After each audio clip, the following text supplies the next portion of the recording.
اب تصور کرو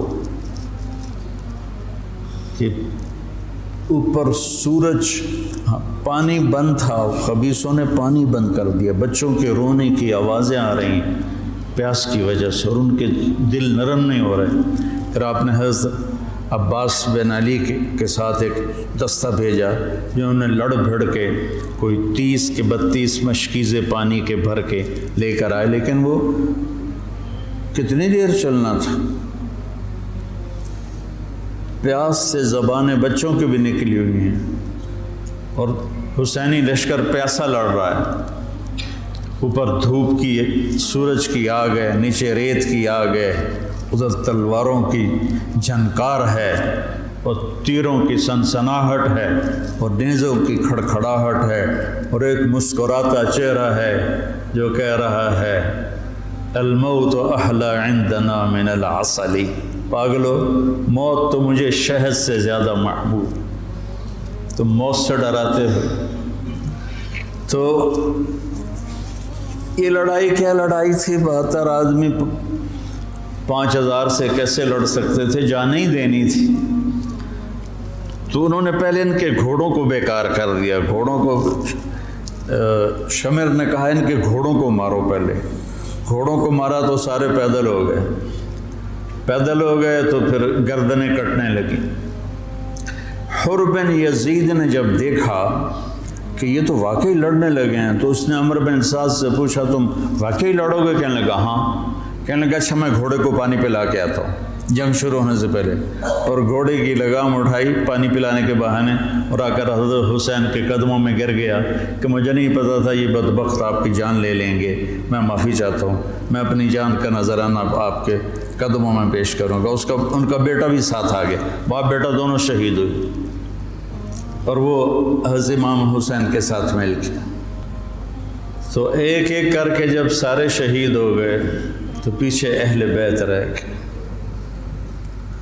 تو پھر علی اکبر آپ کے بیٹے نے کہا ابا جان میں آپ کو مرتے دیکھ نہیں سکتا، میں چاہتا ہوں میں آپ سے پہلے مر جاؤں، میں آپ کو نہیں دیکھ سکتا مرتا ہو۔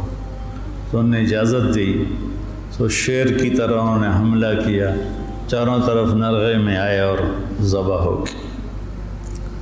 تو پھر ان کے بیٹے ابو بکر بن حسین وہ شہید ہوئے، پھر قاسم بن حسن حسینی قافلے میں سب سے خوبصورت جوان تھے، پھر وہ آگے بڑھے، حضرت حسن کے 4 بیٹے شہید ہوئے۔ تو جب ان پر تلوار پڑی تو انہوں نے کہا یا عمّا، آئے چچا۔ تو حسین رضی اللہ تعالیٰ عنہ زخمی تنہم داغ داغ شد، سارا بدن خون و خون تھا۔ آپ نے آگے بڑھ کے قاتل پر وار کیا، اس کا ایک ہاتھ کاٹ دیا، پھر ان کے سرانے کھڑے ہو کر ایک عجب بات کہی کہ میرے بھتیجے آج تیرا چچا بڑا بے بس، یہ کیا جواب دیں گے اللہ کے نبی کو قیامت کے دن کہ انہوں نے ان کی اولاد کو ہی ذبح کر دی۔ تو ان کی لاش کو اٹھایا اور پیچھے جا کے رکھ دیا۔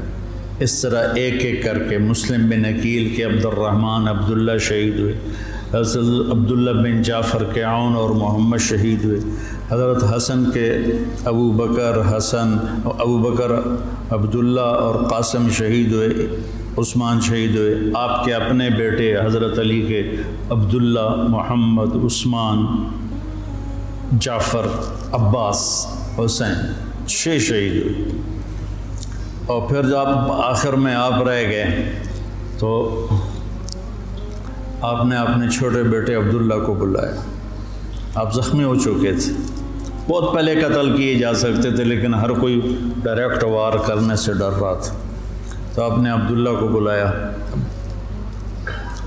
2 سال ان کی عمر تھی، ان کو لے کے گود میں بٹھایا، ان کا خیال تھا کہ یہ ظالم بچے کو تو معاف کر دیں گے، لیکن ایک ابن الموقد تھا کوفے کا، اس نے طاق کے تیر مارا، تیر خطا بھی ہو سکتا تھا لیکن تقدیر کا امتحان ابھی باقی تھا، تو تیر سیدھا اس بچے کے گلے میں آیا،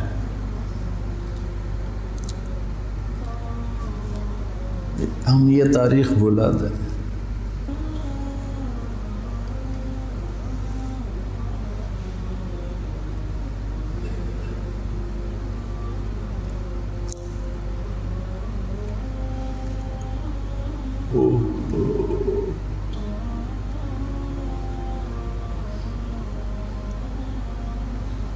جب عبداللہ کی گردن ڈھلکی اس وقت حضرت حسین اپنے بیٹے کا خون جو ابل رہا تھا وہ ایسے ہاتھوں میں لے لی اور یوں آسمان کی طرف اٹھا. کیا حال ہوا ہوگا اس وقت زمین آسمان کی مخلوق، آسمان کے فرشتوں کا. اے اللہ تو مجھ سے راضی ہے تو میں تجھ سے راضی ہوں، لیکن ان سے انتقام تو ہی لینا. انہوں نے تیرے نبی کی اولاد کو ذبح کر دی.